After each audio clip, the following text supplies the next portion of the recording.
Dave Jarvis is here with our monthly segment, Wine Time with Dave Jarvis, talking about wines around the world. And welcome, Dave. Thanks for coming. Hey, welcome, guys. I think wine goes great with just about anything right now, especially in the winter when it's 10 below out. It's getting kind of sick at my house because I have to have one glass every single night. Warm you up? Yeah. It's like so cold that you think, oh, I just need a nice glass of warm red. And do you think I have? No, I don't have a problem. You don't have a problem. No, it's good for your heart. It's medicine. That's nectar of the gods. Well, it's going to be 32 degrees today, so we got a little bit of a warm up.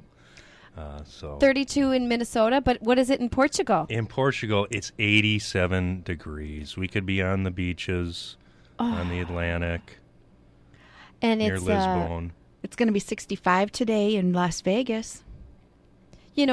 I don't think they make wine in Las Vegas. I know. I just want to talk about Portugal instead. Well, Portugal's hot. So for all you guys that are listening that have kind of been following us, we've been taking a tour really around the world. So each month we're creating a little journey for you and touching on different wine regions. And this month is Portugal.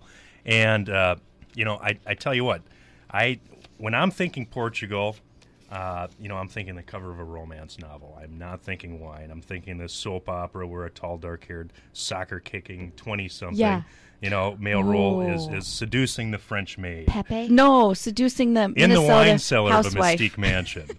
Enrique. Yes. But, in fact, they are making really good wines. So not just port. Everybody knows port, right? I love port. Wow. It's like my favorite. It is? I love it. And you just get it in the little glass? Well, some people might. If a little is good, a lot is better, right? You bet. Dave agrees. Julie names her wine glass just like on Cougar Town or Cougars, whatever that show is. She's got a big old glass that she didn't name it Big Charlie or Big Dave or Enrique. I think she named it Achilles. And so it's like a humongous glass. And she just tells I don't her put the problem. port in that. I have some smaller glasses that were my grandmother's, and I put the port in there. The shooters. Well, it's a little bigger. Nice. Now port, that's from primarily from the Douro region in Portugal. It's the upper eastern part. Actually, here's a map, guys. So, and that's where most of the port is being made, and that's a little bit different than the red table wines because it's fortified with brandy.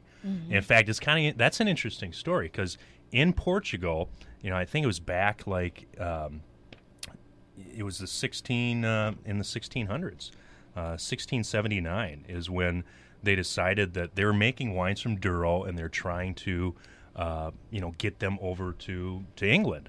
And during that shipping time, when they're around the rough seas, the wine was going bad, and they had to figure out a way to get their products exported to England because the English wanted their wines. But when they got there, they were bitter. Drunks. So they said, well, you know what? Heck, let's add a little brandy. Let's see what that does. And that's what did it. Brilliant. So that's how port got created. Oh, I didn't know that. So the port we drink now, it has brandy in it? Yeah, it's fortified. Yep. I didn't realize port, that. Madeira is another. Those are fortified, which just means that brandy or another spirit is put in there, and that's what raises that alcohol content. So port's generally, around 20% alcohol, maybe 22. Which is also why you drink a little less. Can you explain quickly the difference between tawny port and regular port? Yeah, there's different Ruby? classifications. Yep, a ruby can sometimes be a reserve. A tawny is generally aged, so you could have a 5-year tawny or a 10-year tawny or 15-year tawny, and that's just like aged a in gold oak casks. color, but it's still sweet. When I first saw the tawny was kind of a gold color, I thought, "Oh, that's not going to be the nice sweet port like the ruby," but it is sweet. Yeah. I mean, it all depends on the producer and which one you get. But they actually are doing a lot more than just port in Portugal. These are awesome wines. So one of the hot areas, and I really think that Portugal is going to emerge as the new Spain, the new Argentina, which are the value areas. Spain is so popular now. A lot of people are drinking Spanish wine. And, for those of you listening that are kind of drinking the White Zinfandel or, your comfort Gallo wine or what have you, and haven't crept out to Cabernet Sauvignon or maybe Malbec or some of these more obscure varietals, try some wines from Spain, try some wines from Portugal. Portugal's doing a great job, and what's really cool is they're a great value. If the wineries are doing it really right, especially out of that Douro Valley, the northeastern part of Portugal, they're kicking out some killer juice. And just to back up a little bit here, you also own Swirl Wine down in Afton, and each month you're featuring a different region of the world and their wines. And this month it's Portugal and Uruguay. That's right. Yep. Okay. And the wines that you're going to be talking about, we can taste on Friday nights. You have your wine tasting. Yep. These wines are for our wine club, are exclusive for the wine club members. Okay, but we do okay. a free tasting every month. Actually, I was every there. week, every Friday, where you can come down and try some wine. Julie, I So- went last week. You did? Yeah, I did. And then, of course, after you taste them all, you don't leave. That's the trick. That's their little trick they have going there. Well, hey, yeah, you I got to try the loved wines it. before you order. And I it, brought right? my oldest daughter. She showed her ID, and she loved it too. We had fun. It's a fun night down there at Swirl on Friday nights, tasting the wines. Okay, Phil's had many a fun night. I down at know, I know. You know what? I'm telling you. Okay, so now what do we have? Well, so let's just dive into a little bit of Portugal wines. Again, that Douro region, there's a Douro DOC that we have. It's Casa de Moras, and that's really an outstanding red. It generally retails around $22.99. Is that what you're going to pour for us right now? That's what we're pouring Hello, right now. did you so, forget?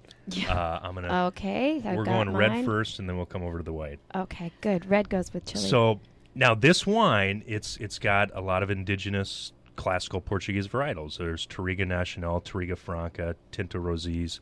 Now those I'm probably speaking Greek right now. Pretty much. But the thing about Doesn't really Portugal matter is to you me. don't know, let alone hardly can pronounce some of the grape varietals. I'm just going gonna be over here to with the this average person. But wine. take a good nose on that. Is that amazing? I've let this rested for about 5 hours. That's how you say it, Julie. Take a good nose on that. Mm-hmm. I knew that. No, I want you to stick your nose in there. I don't want a little prissy. I we know. want a big inhale. But isn't that amazing? Can I drink it it's again just now? really complex. It's got plum, blueberry, spices, vanilla, chocolate, almost like a Loved medicinal it. herb. I love it's good. Yeah, It's just good. really silky and smooth. And It's going to go great with steak chili. I've spent over $50 for a bottle like that. That doesn't even come close. I don't know what you Oh think. my And this is gosh. $22 a bottle? This is $22 a bottle. It's part of your wine club. Part of the wine club. Yep. Okay. Should we try the white? Yeah, let's try the white. 'Kay. Oh, what the heck? Can I have the rest of that red? Just, It's yours. Okay. Are we breaking any FCC violations? No, No. Tim assured we're right. fine. So The white is what? let's go down to southwest Portugal. You've Okay. probably heard of Lisbon. Mm-hmm. Lisbon, Okay. Portugal. Kind of, it's sort of like the the coastal Cape Town, of Portugal, so to speak. Huge area, and right outside there is the Tejo region, and they're making some really good wines, particularly white varietals. So what we have right in front of you is the Samora. Campania das There you Lizares go, is the Julie. producer, You can and try so this you're one. not. This is going to be Greek again, but the two grape varietals are Ferno Pyrenees and Rinto. But try this wine. This is just really fresh, very beautiful. Beautiful color. Yeah, totally. I love the color. I almost like to look at it and smell it more than I like to drink it. Here's to Sister Julie. This is not a drinking game, Karen. This is wine time. But can't you Okay. get? Isn't it like just Do you real like it? silky and buttery? Yes, very, very good. Did you want to bring that bottle home with you? Yes, yes. You know what? It's not one of those just plain fruity summer wines. It has a lot more complexity than that. Oh yeah, totally. Wow, And now this is a Portugal. great time to pair that with like spicy Cajun, or Ooh, barbecue. Chinese food. Absolutely, Asian spicy Oh, Thai. yeah. Anything that's got Kung Pao. a little heat to it, because the acidity is going to cut right through that. And this is going to bring red wine drinkers back to their white wine roots, and I think even white wine drinkers are going to go crazy over this. Wow, the wine club swirl. And now do we go to Uruguay, or are we sticking on Portugal? We can stick you know what, on let's- Portugal, and then we can talk Uruguay next time. Next time? Sure. Yeah, Uruguay's got some deep roots tied into Portugal. Oh, And so that's why we did the two together. okay. But I'm telling you, if you get a chance, check out wines from Portugal and Uruguay. Not a whole lot in the Minnesota market, so you can come by Swirl Wine Shop. We're in Afton. All the wines we talked about, check out our blog, swirlmywine.blogspot.com. Okay. And click like on Facebook, too. You post some really funny things on Facebook. I always love seeing that. And maybe you can tell folks real quick how they can join the wine club? Just go to our website. Check it out, Okay. swirlmywine.com. So go to www.swirlmywine.com. Click on About Wine Club. It'll tell you all about it. It's pretty cool because like I said, we're taking a tour of the world. We're on a journey, trying different wines from all over, educating people, and having a ton of fun doing it. I have one more question. If you do join the wine club and you taste one of these wines from Portugal or wherever you're featuring it from, can you purchase more of that kind? Absolutely. Yeah. Okay. In fact, as a member, you get a discount, 10 to 15 or 15 to 20% off repurchases of the wines. And the more you buy, the more you save. Oh, Giddy geez, up. here she goes again. Dave Jarvis, thank you so much. Swirl Wine in Afton, swirlmywine.com. Julie Karn, you're the best. Thanks for having me. Thank you so much for coming.